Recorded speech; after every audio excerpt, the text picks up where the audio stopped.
அனைவருக்கும் வணக்கம். என் பெயர் மா சர்வேஸ்வரன். நான் 9ஆம் வகுப்பு ஆ பிரிவில் படிக்கிறேன். நான் பேச வந்துள்ள தலைப்பு இன்றைய உணவு முறைகளும் ஆரோக்கியம். உணவே மருந்து என்று உலகிற்கே வழிகாட்டிய இனம் தமிழினம். ஆனால் இன்று நம்மையே ஒரு கேள்வி கேட்க வேண்டிய நிலை வந்துள்ளது. நாம் சாப்பிடுவது உணவா இல்லை நஞ்சா? நம் முன்னோர்கள் 100 ஆண்டுகள் வாழ்ந்தார்கள். காரணம், அவர்கள் சாப்பிட்டது இயற்கை உணவு. கம்பு, கேழ்வரகு, திணை, சாமை, வரகு, கீரை, காய்கறிகள், பழங்கள் இவையே அவர்களின் மருந்து.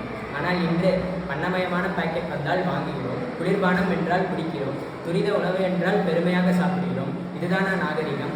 இதுதானா வளர்ச்சி?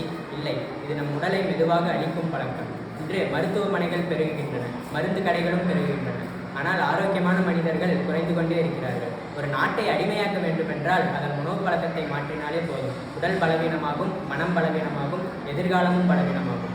எனவே நண்பர்களே, நாம் வயலில் விளைந்த உணவை உண்ணுவோம். நம் விவசாயியை வாழ வைப்போம். ஆரோக்கியமான உணவை மீட்டெடுப்போம். ஆரோக்கியமான தலைமுறையை உருவாக்குவோம். இறுதியாக நான் சொல்ல விரும்புவது ஒன்றே ஒன்று. உணவை மாற்றினால் உடல் மாறும். உடல் மாறினால் சிந்தனை மாறும். சிந்தனை மாறினால் சமூகம் மாறும். இந்த சமூகம் மாறினால்தான் நாடு வளர்ந்தது. நன்றி.